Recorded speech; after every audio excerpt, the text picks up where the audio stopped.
नमस्कार। आज हम कहानी कहने की कला पर एक खास नज़र डाल रहे हैं और इसके लिए हमने एक सोर्स देखा, कहानी कहने की भावना, अपने दर्शकों को जोड़ना।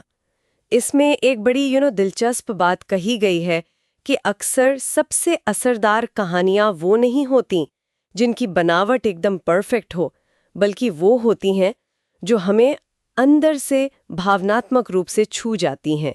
ऐसा लगता है जैसे भावना ही कहानी की असली जान है। हाँ, बिल्कुल। और ये सिर्फ एक महसूस होने वाली बात नहीं है, जैसा आपने कहा। सोर्स तो ये भी बताता है कि जब हम कोई इमोशनल कहानी सुनते हैं ना, तो ये सचमुच हमारे दिमाग का क्या कहते हैं रसायन बदल देती है। अच्छा। सच में। हाँ। जैसे डोपामाइन है, वो हमें ध्यान देने पर मजबूर करता है, और ऑक्सीटोसिन, जिसे वो बॉन्डिंग हार्मोन भी कहते हैं, वो विश्वास और जुड़ाव पैदा करता है। तो ये कहानी कहने का एक तरह से आप कह सकते हैं एक बायोलॉजिकल हैक है। Biological hack, wow. मतलब लोग शायद शब्द भूल जाएं। हाँ, शब्द भूल सकते हैं बिल्कुल, पर वो एहसास नहीं भूलते हैं जो कहानी ने जगाया था। और वहीं से फिर विश्वास बनता है, कनेक्शन बनता है। अच्छा, तो ये सिर्फ कहने की बात नहीं, दिमाग पर इसका सीधा असर होता है। ये तो काफी काफी दिलचस्प है। तो फिर सवाल ये उठता है कि इस इमोशनल पावर का, इस भावनात्मक शक्ति का इस्तेमाल कैसे किया जाए। क्या सोर्स हमें कुछ खास तरीके बताता है जिनसे हम अपने सुनने वालों से, दर्शकों से गहरा जुड़ सके? बिल्कुल बिल्कुल। सोर्स असल में 3 प्रमुख भावनात्मक ट्रिगर्स पर रोशनी डालता है।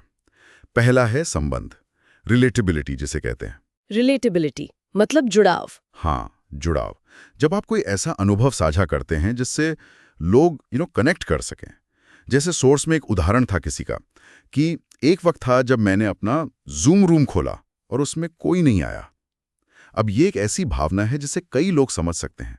वो अकेलापन, वो उम्मीद टूटना। हाँ हाँ, ये तो बिल्कुल समझ आता है। अपने जैसे अनुभव सुनना लोगों को जोड़ता है। पर क्या सिर्फ मुश्किलों की कहानियां ही काम करती या कुछ और भी है? नहीं नहीं, बहुत अच्छा सवाल है। मुश्किलों के अलावा दूसरा ट्रिगर है प्रेरणा, इंस्पिरेशन। प्रेरणा? अच्छा। हाँ। मतलब बाधाओं पर काबू पाने की कहानियां, डर से हिम्मत तक के सफर की दास्तानें। ये इसलिए असर करती हैं क्योंकि ये दिखाती हैं कि क्या संभव है। जब कोई अपनी मुश्किलों से लड़कर आगे बढ़ने की कहानी सुनाता है, तो सुनने वाले को भी लगता है कि हाँ, मैं भी कर सकता हूं। एक उम्मीद जगती है। जुड़ाव हो गया, प्रेरणा हो गई। और तीसरा ट्रिगर है संवेदनशीलता, वल्नरेबिलिटी, जिसे अक्सर लोग शायद नजरअंदाज कर देते हैं। संवेदनशीलता, वल्नरेबिलिटी मतलब? इसका मतलब है सिर्फ अपनी सफलताएं नहीं, बल्कि अपने संघर्ष, अपनी कमजोरियां भी साझा करना। सोर्स कहता है कि लोग अक्सर आपकी सफलताओं से ज्यादा आपके संघर्षों से जुड़ते हैं। जहां परफेक्ट होने की कोशिश एक दीवार खड़ी कर सकती है, वहीं अपनी असलियत, अपनी मुश्किलें बताना वो एक पुल बनाता है। संवेदनशीलता वाली बात थोड़ी, हाँ, चौंकाने वाली तो है, क्योंकि आमतौर पर तो लोग अपनी कमजोरियां छिपाना ही चाहते हैं, है ना? लेकिन इन भावनाओं को इस्तेमाल करते समय क्या ये बनावटी लगने का खतरा नहीं है? सोर्स प्रामाणिकता के बारे में, ऑथेंटिसिटी के बारे में क्या कहता है? आपने बिल्कुल सही नस पकड़े। सोर्स इस पर बहुत जोर देता है कि भावना को महसूस करना जरूरी है, उसे जबरदस्ती बनाना या बढ़ा चढ़ाकर पेश करना नहीं। दर्शक आजकल बहुत होशियार है, वे बनावटीपन को तुरंत पकड़ लेते हैं। प्रामाणिकता, ऑथेंटिसिटी ही कुंजी है। तो मतलब कहानी कहने से पहले उस पल को, उस भावना को फिर से जीना? बिल्कुल। और फिर वहीं से बोलना, वही असली जुड़ाव पैदा करता है। अच्छा, तो इसे करने का कोई तरीका भी सुझाया गया है? मतलब कैसे अपनी कहानी को इस तरह से ढालें कि भावना नेचुरल तरीके से सामने आए? हाँ, सोर्स एक सरल सा 4 स्टेप का फ्लो सुझाता है।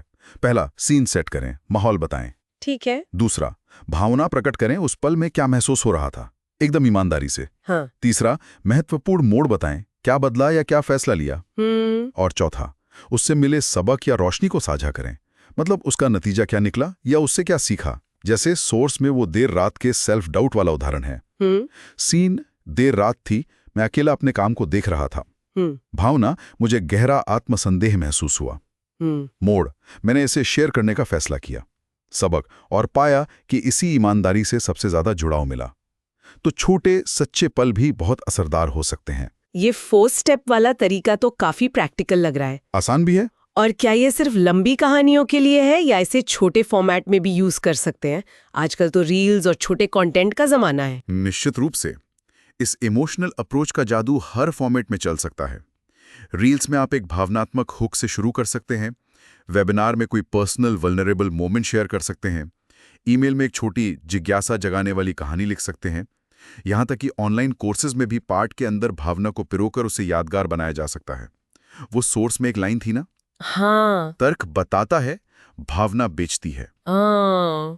मतलब लॉजिक अपनी जगह है, पर इमोशन ही है जो कंटेंट को चिपकने वाला, यादगार बनाता है। तर्क बताता है, भावना बेचती है।